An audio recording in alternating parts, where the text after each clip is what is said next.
Hello everyone and welcome to another casual review. Today I'm talking about Pokémon XD Gale of Darkness. This is one of those games that has been sitting on my shelf for years and I have not been able to play it because I inherited it from my brother, and every time I would look at it I thought of giving it a try because I really enjoyed Pokemon Colosseum, but every time I would put it in my GameCube would not be able to read it. So obviously my brother really enjoyed it because he must have played it a lot in order to make it so the surface could not be read. Well, I finally got around to getting the surface of this disc resurfaced, and now my GameCube will play it. So I was able to finally experience Pokemon XD Gale of Darkness for the very first time. As I mentioned, I loved Pokemon Colosseum, and this game takes place 5 years after the events of that game. So it's actually a direct Pokemon sequel. Nowadays, the concept of Shadow Pokemon is pretty much strictly for Pokemon Go as a feature there, but Pokemon Colosseum and XD Gale of Darkness were actually the first Pokemon games to release this concept of Shadow Pokemon. And the idea is that these bad guys are closing off the doors to these Pokemon's hearts, and ideally it's supposed to make them stronger, but it's actually like a really morally wrong thing to do. And so the idea is you are actually like recapturing these shadow Pokemon. They call it snagging. So you have a machine that allows you to snag other trainers' Pokemon. Now, you have morals as well, and so you're not going to snag non-shadow Pokemon, but basically what this means is the only way for you to really obtain Pokemon in this game in Colosseum is to snag the shadow Pokemon from people that you are battling.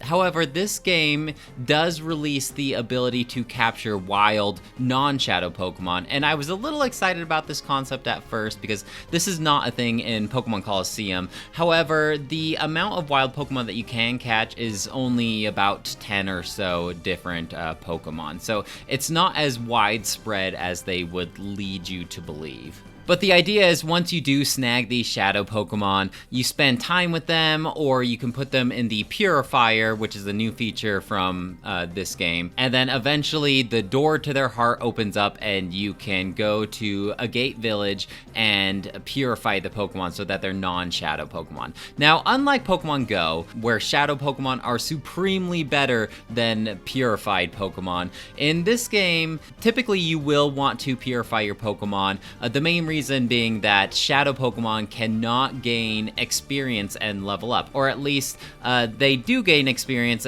but they don't level up from that experience until you do purify them. Their moves will also be fairly locked in terms of what kind of abilities you can give these Pokemon. I don't think they can take TMs. And then as you reach certain stages, as you reach these certain tiers of purification, they do unlock a couple abilities, but only once you do entirely purify these shadow Pokemon are when you can have access to their whole array of normal abilities. However, they did make shadow Pokemon a little more versatile in their moves in this game compared to Colosseum, because in Colosseum, it's been at least a decade since I played Colosseum, so forgive me if I have any of my facts wrong, but in Colosseum, you basically just have, it's like a shadow takedown, where it's just like that one move.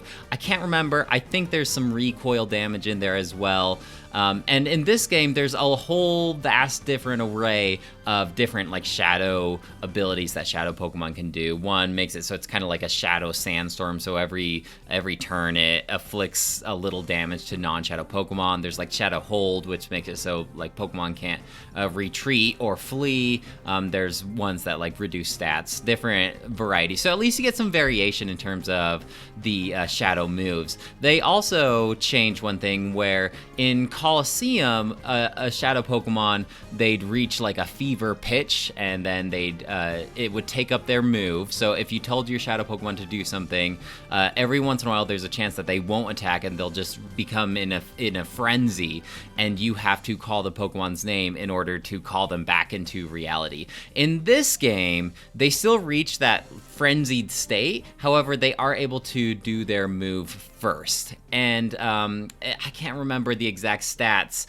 in Colosseum, but I believe in Colosseum when they are in this frenzy state, I think their critical hit rate is up or something. They have a chance to do extra damage.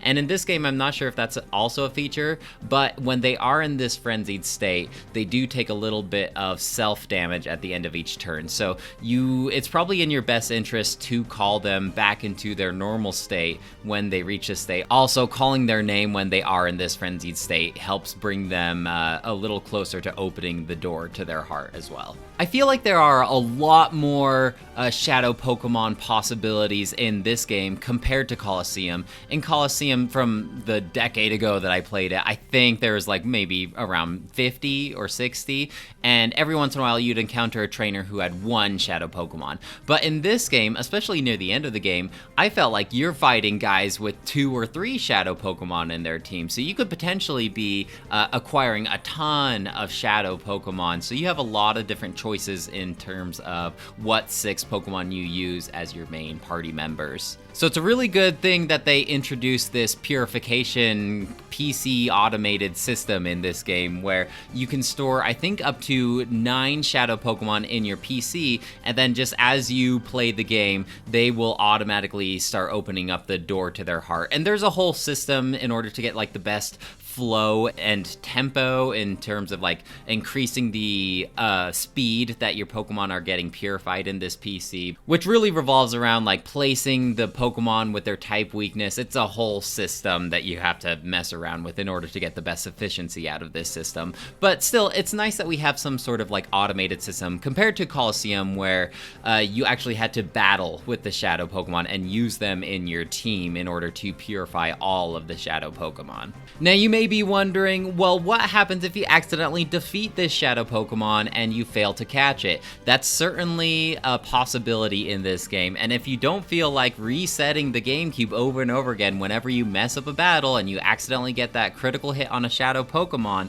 they do have a system where you can retry catching some of these shadow Pokemon in the character called Mirror B. And Mirror B is a very charismatic character. He's got a huge afro. He's all about dancing. He was in Colosseum as well. Probably one of the best Pokemon theme songs I've ever heard, by the way. And every once in a while, you have this radar that can track Mirror B, and it will say, oh, Mirror B is in this particular Colosseum, or this wild Pokemon spot. And if you go to that location, you can actually battle Mirror B, who has one shadow Pokemon that you accidentally defeated. I really wish that Mirror B would show up more often. It feels like he only popped up about every hour of gameplay, and sometimes it's when I'm in the middle of like a big hideout and I don't have the opportunity to like exit at the moment to go hunt down Mirror B to get that chance at one random shadow Pokemon that I accidentally defeated. And sometimes he would appear in Colosseums that were a much higher level than my Pokemon could partake in, so there's no way that I would be able to work my way up to him either. So during the first half of the game, I made it my objective to snag all of the shadow Pokemon, but after a while, I just got sick of resetting my Gamecube or hunting down Mirror B. So if it wasn't a Pokemon, like obviously I would try to get the shadow Pokemon, but if I accidentally defeated one or two, then no biggie, no big deal. Unless it was one that I obviously like really wanted. If you did happen to play through Pokemon Colosseum, you're going to recognize a lot of the same locations and characters, and even some of the similar shadow Pokemon that you may have interacted with in that game. The main antagonist in this game is a team called Team Cypher. Basically the same evil villain goals. They want to use shadow Pokemon to take over the world. The big legendary Pokemon in this game is a Shadow Lugia, and so Team Cypher has created this Shadow Lugia, and apparently there's no way to purify its heart, and they're using it to commit all these nefarious acts. The antagonists from Pokemon Colosseum also make an appearance called Team Snag'em, and you do get to invade their hideout, but they end up acting more as allies than villains, just because the enemy of their enemy is their friend. I do like the character in Colosseum more than the character in Pokemon XD Gale of Darkness. He just was older, he looked cooler, he started out with an Umbreon and an Espeon, which is an awesome duo, and our character in XD Gale of Darkness just starts out with an Eevee, but with weird bangs, so it looks kind of strange. But you are allowed to evolve the Eevee up to the 5 evolutions that have been introduced up to Generation 3, because that's when this game came out. I don't know, I wasn't crazy about that. I liked the idea of the main character from Colosseum being like an X-Team Snag'em character, kind of like a bad guy gone good, with he has like this cool motorbike that he uses to drive around the desert while his Umbreon or Espeon sit on the sidecar. In this game, you play more of like a typical Pokemon protagonist, where he's got his spiky anime hair, but he looks like a little kid, and he's just...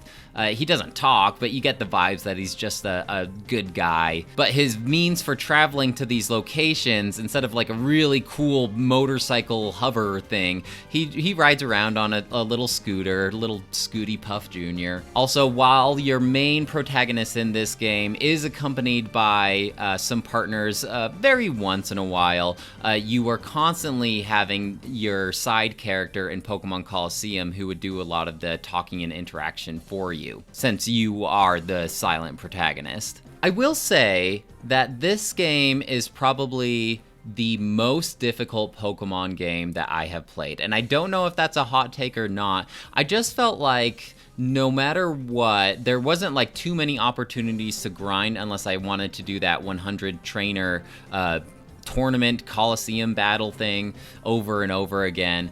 And I was either on the same level as my enemy's Pokemon, or I was under-leveled compared to my enemy's Pokemon. And don't get me wrong, there were times when I had to go and try and grind up and level up my Pokemon just so they could finally beat some of these bosses who were just kicking my butt. And maybe that's just because I'm not a great Pokemon player, but I feel like I was still trying to play strategically. I was getting all those super effective attacks, I was boosting up my stats when I could. But some of these enemy Pokemon just hit so hard, and I feel like even when I do land super effective moves, they don't do nearly as much damage as I would have liked. Maybe this is because I was constantly switching out my Pokemon party members. You know, you have your team of 6 Pokemon at the beginning, but then you see a new Shadow Pokemon that you're like, oh, that would be really cool to have that one in my team. And so my team was cycling fairly frequently, and maybe because I didn't just stick with the same 6 Pokemon, I wasn't able to over-level them the way that I normally would in a Pokemon game. But I feel like because of this Shadow system, they encourage you to constantly be swapping out Pokemon and trying out new party members. It can be frustrating too when you're trying to catch a particular Shadow Pokemon, when you have them down into the red HP and they just keep breaking out of that Pokeball and just destroying your team members, when you probably easily could just make them faint and then go hunt down Mirabee later if you wanted to. But if it's one that you really wanted now, you're trying to catch it and it just keeps breaking out and destroying your party. It can be especially frustrating when they have more than one Shadow Pokemon like the trainer does. And I'm not going to really spoil too much about the final boss, but he has a full team of Shadow Pokemon with very low catch rates, and they are just destroying my team. By the time I got to the last boss, I just said, you know what, after I beat this guy, I'm probably not going to play much of the postgame anyway, so I'm just going to beat him and not worry about catching these really difficult Shadow Pokemon. I did catch the Shadow Lugia, because obviously you get the Master Ball, and you get a free catch with him, so that's what you're going to use your Master Ball on. But as far as his 6 Shadow Pokemon, no, I'm just gonna beat him and call it a day. But there is plenty of post-content that you could do. Well, I don't know about plenty. There is that 100 trainer battle that I mentioned earlier, where you have to defeat 100 trainers that get progressively stronger and stronger. And you can stop at every 10 as little checkpoints, so you can go 1 through 10 or 11 through 20. But by the time you reach, I think, trainers 60 to 70, the level increases significantly to the point where each trainer has Pokemon like level 60 to 65, whereas my Pokemon were capped out pretty much at level 50. And so that's when I said, well, I guess I'm not doing this challenge because it would require a lot of grinding to actually beat all 100 of those trainers. Plus, I think the reward isn't that great. I think you just get to pick one starter from the Johto region. It's a very battle-heavy game, though. Like I said, there's not like any real wild Pokemon besides a couple different spots that you can visit and lure wild Pokemon to, but even then you're just battling them. There's not like a lot of traversing in terms of walking from city to city like a normal Pokemon game. In this one, you're just picking different landmarks you'd like to visit, and then you pretty much fast travel to that location. And so it was just battle after battle after battle, and the battles are a lot longer than what I'm used to in modern Pokemon games, where I do enjoy that every battle is a 2 versus 2 match, but it just seems like I'm not doing a ton of damage to the enemy, and the enemy's doing either minimal damage to me or too much damage to me. And so battles would typically last, depending if I'm trying to catch a shadow Pokemon or not, maybe like 5 minutes each. So I'm just walking down a hallway, doing this battle, and then I'm walking down the hallway again and doing another battle, and it can get tedious because there's not too much in order to break up those battles. And there's no way to speed up any of the battle animations or just turn off the battle animations at all. And so it did start feeling pretty tedious. It ended up being a game that I played while I listened to a podcast or watched a TV show. And I know it sounds like I'm complaining about this game a lot, but at the end of the day, it's still a Pokemon game, and I am a self-acclaimed Pokemon fan. I really do like Pokemon. I like these characters, and I like seeing the little creatures level up and evolve. It's a fun time. At the end of the game, my party consisted of a Altaria, a Walrein, a Lunatone. Yes, the Moon ended up being a part of my team just because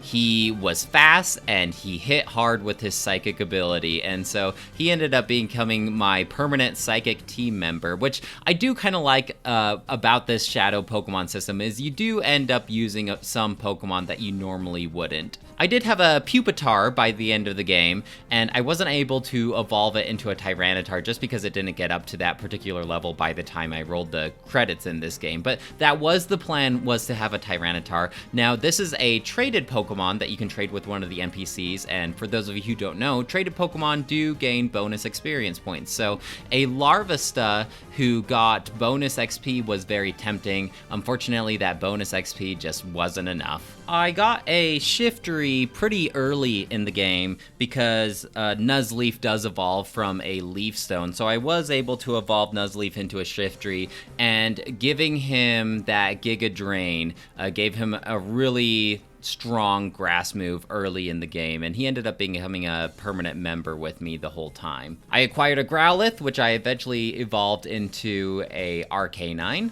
I think that was all 6. Did I forget one? No, I think I listed all 6 that I had at the end of the game. Overall, while it was long and tedious at times with its repetitive hallway battles and, in my opinion, some unfair difficulty spikes, I still enjoyed my time with it. It was really cool being able to play one of these Pokemon games from the past that I actually have never been able to play before. I still think I like Pokemon Colosseum better, but I haven't played Pokemon Colosseum in a long time, and this may just be my nostalgia speaking. I'm going to give this game a 3 out of 5, and now I'm going to sit here hoping for a Pokemon Colosseum and XD Gale of Darkness remaster for the Nintendo Switch. Hey, it's a long shot, but never say never. Well, guys, that's it for me. Let me know if you have any questions or comments about Pokemon XD Gale of Darkness, and I'd love to hear what you have to say. Otherwise, I'll talk to you later. Bye!